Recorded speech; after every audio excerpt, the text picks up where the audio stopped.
जिस तरह से वहां कानून व्यवस्था की स्थिति देखने को मिल रही है, उसने बिहार की सरकार पर कई सवाल खड़े किए हैं। बिहार में आने वाले दिनों में चुनाव हैं, वहां राजनीति पर चर्चा लगातार हो ही रही है, लेकिन इस बीच कानून व्यवस्था की स्थिति बिगड़ती जा रही है। विपक्ष हमलावर है सरकार पर, नीतीश कुमार की सरकार, और कानून व्यवस्था की स्थिति यह है कि पुलिस के अधिकारी मारे जा रहे हैं, भीड़ उनको मार रही है। एक और घटना हुई है ताजा तरीन होली के दिन, जब एक एएसआई को मारा गया, वहां पर उनकी जान ले ली गई मुंगेर में। इससे पहले अररिया में इस तरह की घटना हुई थी। तो 2 दिन के भीतर ये 2 घटनाएं हो रही हैं जिसमें पुलिस अधिकारियों की जान चली जा रही है। इसको लेकर बिहार की सरकार और वहां की कानून व्यवस्था सवालों के घेरे में है।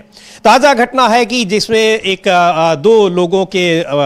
दो आपस के लोगों के विवाद को सुलझाने के लिए एएसआई गए थे। पुलिस की टीम जाती है, वहां 112 नंबर पर कॉल किया गया था, लेकिन उस विवाद में एएसआई को ही मार दिया गया। पहले उन पर हमला किया गया, बाद में अस्पताल में उनकी मृत्यु हो गई। इसके पहले अररिया में भीड़ ने उस एएसआई को तब मारा गया जब वो एक किसी के लिए सम्मन लेकर गए हुए थे, वहां पर किसी अभियुक्त की गिरफ्तारी के लिए गए थे। तो ये ऐसी घटनाएं हैं जो बता रही हैं कि वहां पुलिस वाले भी कितने सुरक्षित हैं।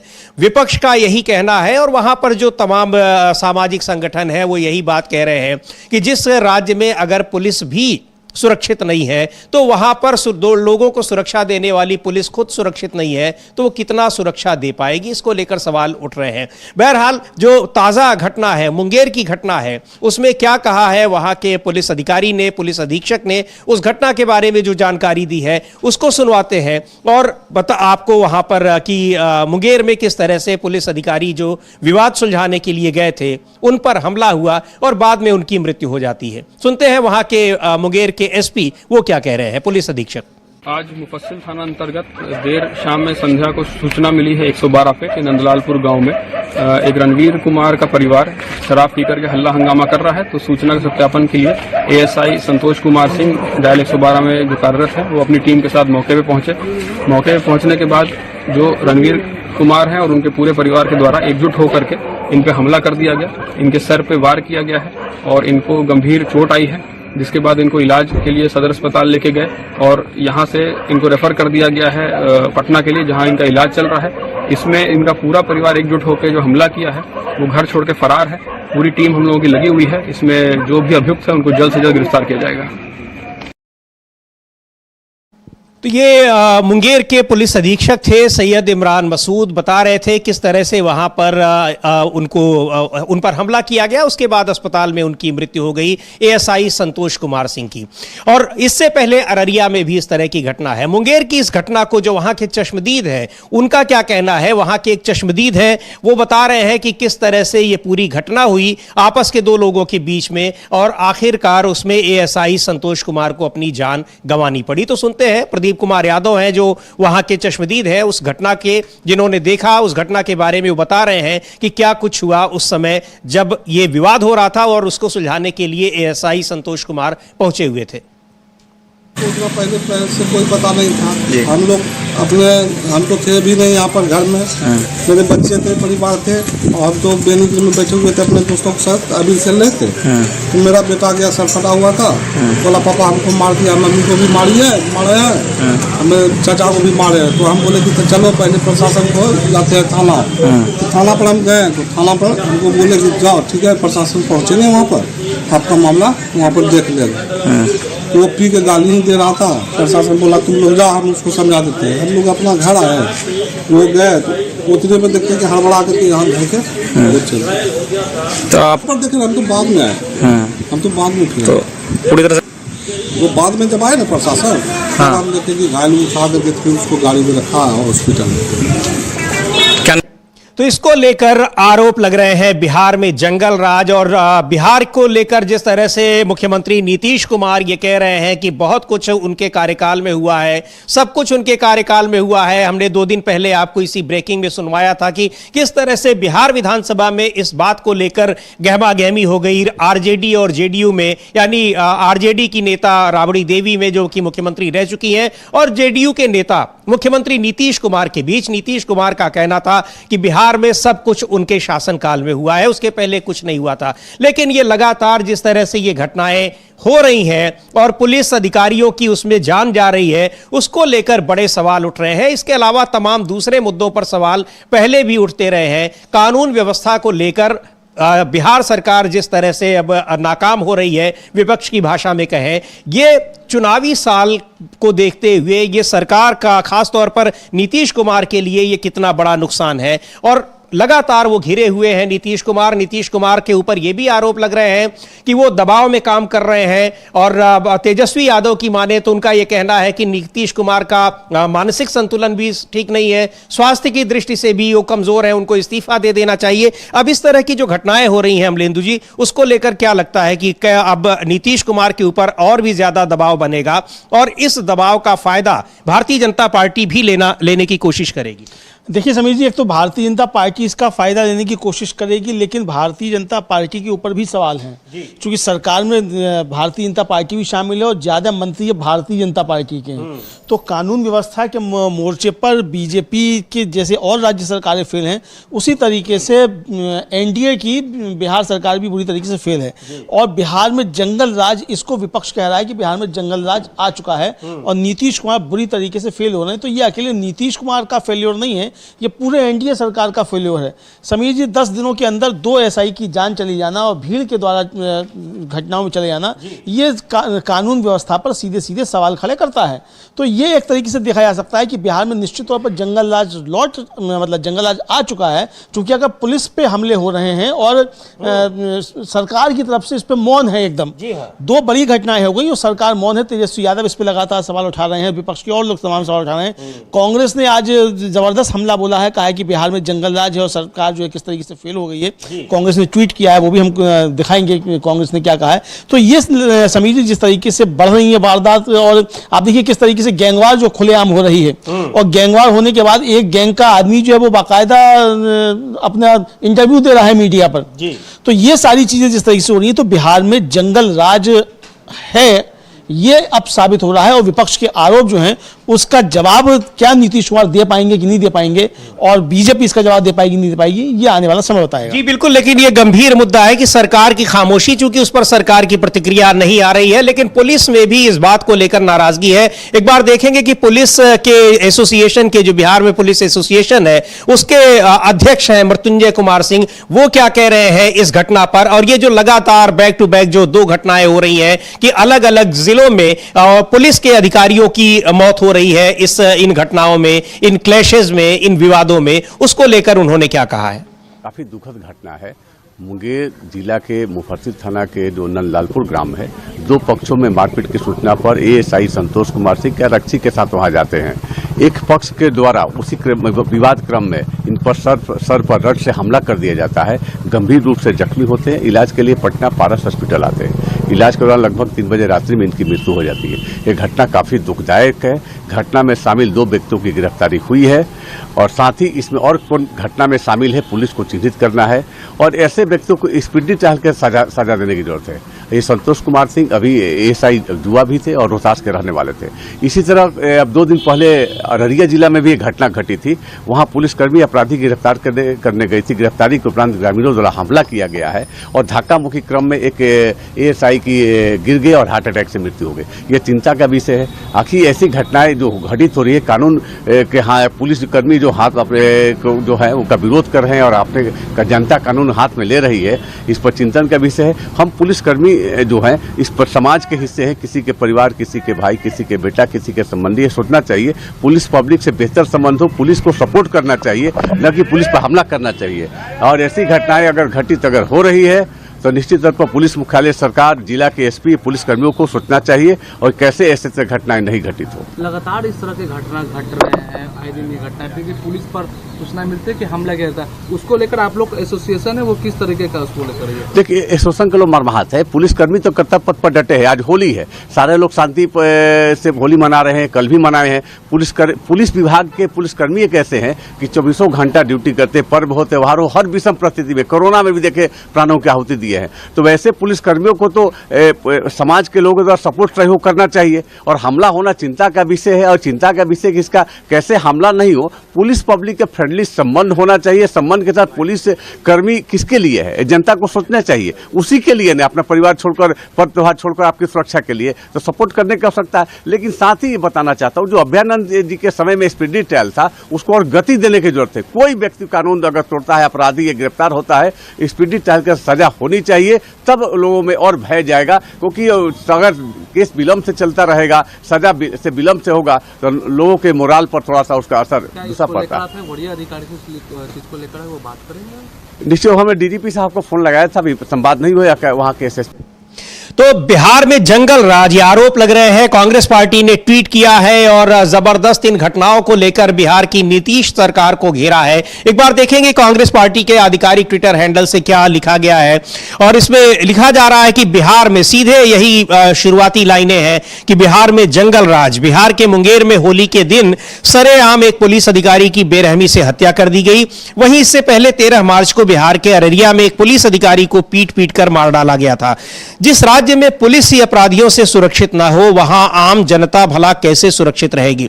ये मामले बिहार की एनडीए सरकार में खोखली कानून व्यवस्था की पोल खोल रहे हैं, जहां अपराधी बेखौफ घूम रहे हैं और सरकार सो रही है। सच्चाई यही है कि बिहार सरकार अपराध और अपराधियों पर लगाम लगाने में पूरी तरह से फेल हो चुकी है। यहां जनता दहशत के साए में जीने को मजबूर है, लेकिन बीजेपी जेडीयू बेशर्मी से कुर्सी कुर्सी खेल रहे हैं। यह आरोप है, चूंकि बीजेपी और जेडीयू की वहां सरकार है, नीतीश कुमार जेडीयू के नेता हैं, मुख्यमंत्री हैं, और वो ये बार बार बात कहते हैं कि जो कुछ उन्होंने किया है, वो चाहे जिस गठबंधन में रहे हो, बिहार के लिए अगर कुछ किया है तो उन्होंने ही किया है। लेकिन अब कांग्रेस पार्टी का यह आरोप है कि किस तरह से वहां एक के बाद एक लगातार पुलिस अधिकारियों को मारा जा रहा है, उनकी जान ले ली जा रही है। तो ये जंगल राज है, बिहार में कैसी कानून व्यवस्था है। लेकिन अमलेंदु जी, इसको लेकर सरकार की ओर से, बिहार सरकार की ओर से, मुख्यमंत्री नीतीश कुमार के ट्विटर हैंडल से कोई इस पर, दोनों ही घटनाओं पर किसी तरह की कोई प्रतिक्रिया या कोई अफसोस नहीं जताया गया है। हाँ बिल्कुल समीर जी, कोई प्रतिक्रिया नहीं है मुख्यमंत्री के ट्विटर हैंडल से, ना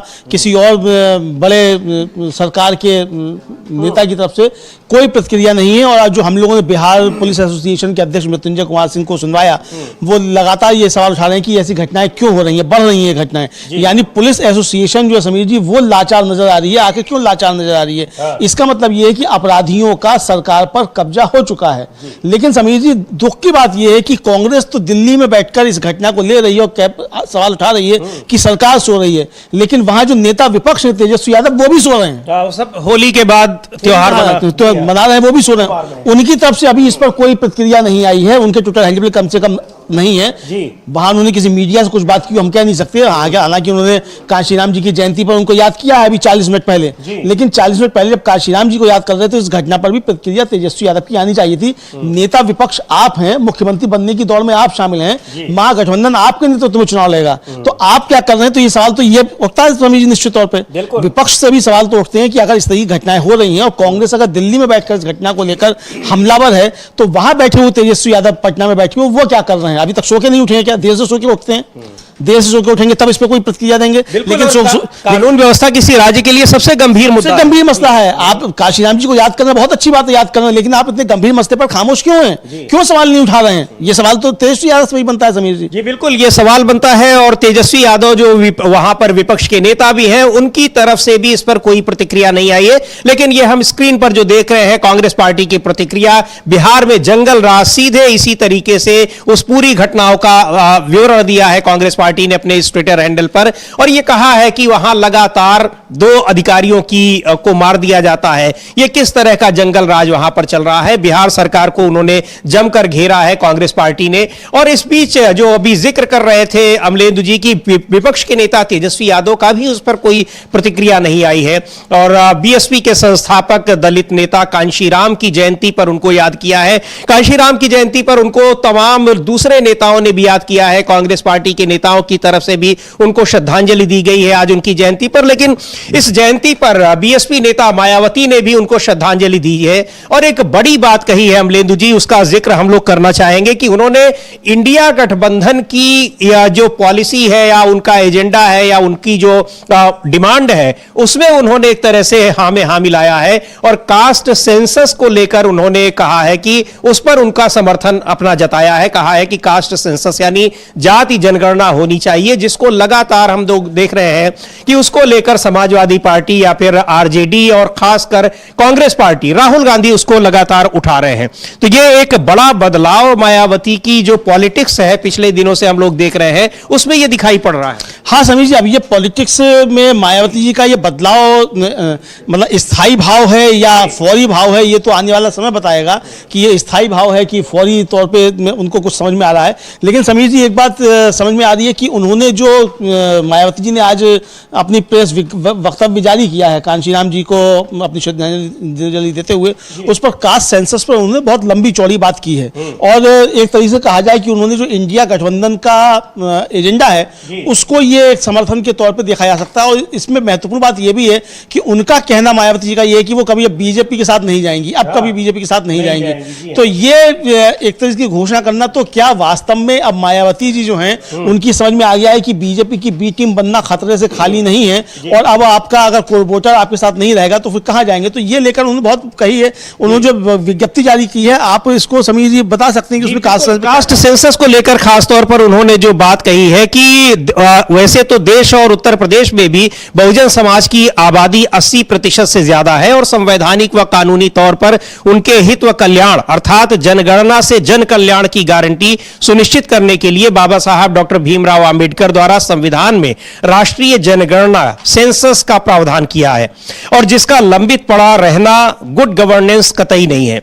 सेंसस का काम सीधे तौर पर देश निर्माण से जुड़ा होने के कारण इस दायित्व के प्रति सरकार को समय पर अनवरत चुनाव की तरह ही विशेष सतर्क रहना जरूरी है। जनगणना नहीं कराने पर संसदीय समिति ने भी अपनी चिंता व्यक्त की है। वो आगे लिख रही हैं अपनी उनकी जो विज्ञप्ति है बीएसपी नेता मायावती की, इसी के साथ अब देश व समाज के विकास को नई सही दिशा देने के लिए जातीय जनगणना यानी कास्ट सेंसस के भी महत्व से इनकार नहीं किया जा सकता है, और इसके प्रति अपेक्षित गंभीरता निभाने के लिए सरकार को जरूरी कदम शीघ्र उठाना चाहिए। कास्ट सेंसस को लेकर अमलेंदु जी, मायावती ने पहली बार इतनी स्पष्टता के साथ अपनी बात कही। हाँ बिल्कुल, पहली बार इतनी स्पष्टता के साथ उन्होंने कही है। और एक तरह से कहा जाए कि इंडिया गठबंधन का और राहुल गांधी का जो कास्ट सेंसस का मुद्दा है उस पर उन्होंने बहुत मतलब विस्तार से और स्पष्ट तरीके से अपनी बात रखी है। और ये साफ तौर पर अगर समीर जी कहा जाए तो ये इंडिया गठबंधन को एक तरीके से इस मसले पर समर्थन जैसा है। तो उनका कहना जो है कि वो बीजेपी के साथ कभी नहीं जाएंगी, ये भी एक जो है वो है। और अच्छे दिन को लेकर भी उन्होंने सवाल उठाया है। समीर जी, विपक्ष भी प्रधानमंत्री नरेंद्र मोदी का अच्छे दिन आने वाले नारे को भूल चुका है कि पूछा जाए क्या है, लेकिन वो अच्छे दिन को लेकर के भी सवाल जो है वो पूछ रही हैं। और वो जो उनका कहना जो है वो आप मतलब विज्ञप्ति में जो उन्होंने लिख रही हैं कि उत्तर प्रदेश की विशाल आबादी को यह अनुभव है, वो अपने शासनकाल की याद दिला रही हैं कि उत्तर प्रदेश की विशाल आबादी को अनुभव है कि बीएसपी का आयरन लेडी नेतृत्व हमेशा कथनी में कम व कर्म में ज्यादा विश्वास रखता है, और अपने शासनकाल में बहुजनों के काफी कुछ अच्छे दिन लाकर भी दिखाए हैं, जबकि दूसरी पार्टियों सरकारें हवाई बातों, लुभावनी घोषणाओं, दावों तथा अच्छे दिन आदि के हसीन सपनों से बरगलाती हैं, जिस चक्रव्यूह में फंसकर लोग त्रस्त हैं।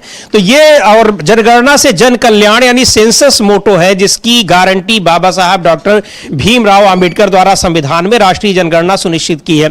ये दो चीजें जो दिखाई पड़ रही हैं, एक तरफ वो बार बार अच्छे दिन की याद दिला रही हैं कि और सीधे बता रही हैं कि कुछ सरकारें और पार्टियां हवाई लुभावने और अच्छे दिन का एक सब्जबाग दिखाती है, हसीन याद दिलाती है। तो ये सीधे तौर पर एक वो टारगेट कर रही है भारतीय जनता पार्टी को, और दूसरी तरफ वो सुर में सुर मिलाती दिख रही है कास्ट सेंसस के मसले पर इंडिया गठबंधन के साथ यानी कांग्रेस पार्टी के साथ राहुल गांधी जिस मुद्दे को लगातार उठा रहे हैं। हाँ बिल्कुल समीर जी, और इस मुद्दे को लेकर आप देखिए कि सदन में भी भारतीय जनता पार्टी किस तरीके से बेचैन हो जाती है जब राहुल गांधी सवाल को उठाते हैं, अखिलेश यादव सवाल को उठाते हैं, या इंडिया गठबंधन के और लोग इस सवाल को उठाते हैं, तो बीजेपी जो है वो विचलित नजर आती है। और कास्ट सेंसस के खिलाफ बीजेपी खुलकर अब बात कर रही है और कह रही है जाति के आधार पर जो है समाज समाज तोड़ने का षड्यंत्र है, इसको ये बताया जा रहा है। तो यानी अब बीजेपी तो खुलकर जातीय जनगणना के खिलाफ है, लेकिन इंडिया गठबंधन इसको उठा रहा है और मायावती भी अब इंडिया गठबंधन के साथ इस मसले पर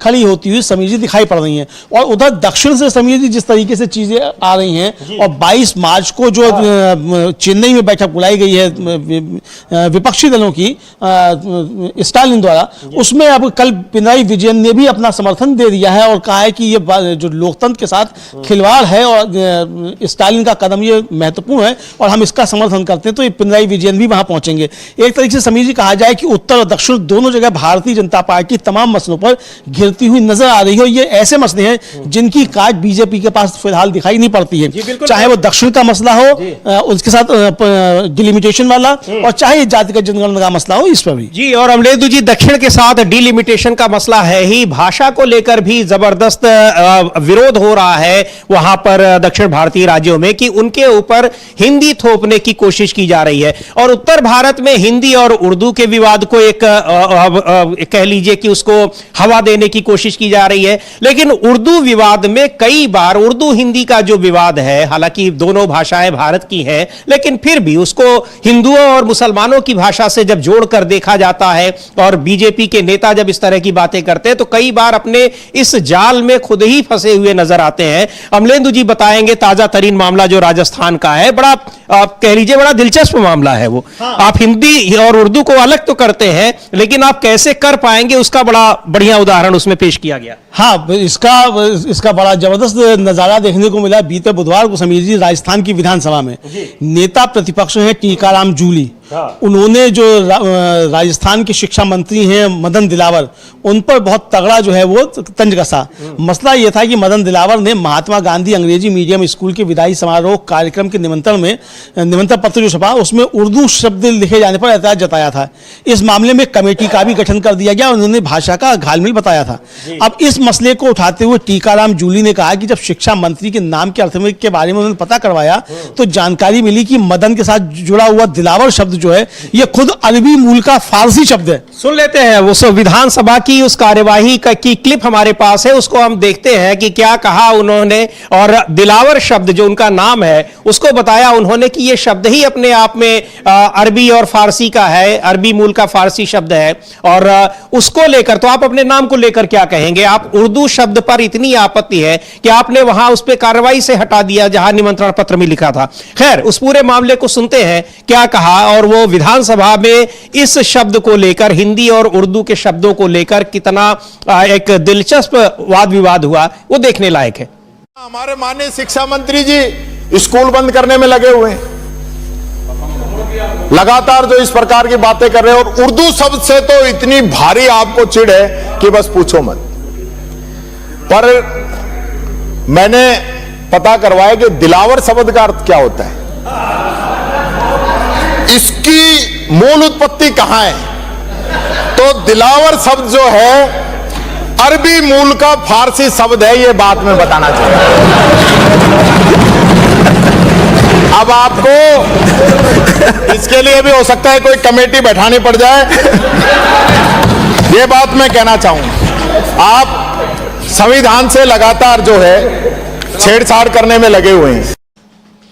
तो आप शब्दों को कैसे जो संस्कृति में घुले मिले हैं आप उनको कैसे अलग कर सकते हैं। लेकिन एक चीज देखने को मिलती है अमलेंदु जी, इस तरह के जो तमाम वाद विवाद हैं वो उत्तर प्रदेश से निकल कर आ रहे हैं, चाहे वो बुलडोजर का मामला हो, चाहे वो मंदिर मस्जिद का मामला हो, चाहे मस्जिदों में मूर्तियां ढूंढने का मामला हो, उसकी शुरुआत। और आप हम लोगों ने देखा कि हिंदी और उर्दू की भी ये जो शुरुआत हुई है वो उत्तर प्रदेश से हुई। उत्तर प्रदेश के मुख्यमंत्री योगी आदित्यनाथ ने विधानसभा में ही ये कह दिया कि उर्दू में पढ़ने जो उर्दू लोग पढ़े हुए लोग हैं, मदरसों में पढ़े हुए लोग हैं, वो वैज्ञानिक शिक्षा वहां नहीं होती है और वहां से वो मौलवी बनते हैं, सुनाएंगे कठमुल्ले बनते हैं। सुनाएंगे आपको उस क्लिप को, उत्तर प्रदेश के मुख्यमंत्री योगी आदित्यनाथ ने जो बात विधानसभा में कही थी। लेकिन ये सारी चीजें जिस तरह से है और ये राजस्थान विधानसभा का जो दृश्य हम लोगों ने देखा, ये बताता है कि इन सारे विवादों के पीछे कारण क्या है और ये सब क्यों उठाए जाते हैं और उनके पीछे कोई आधार नहीं है।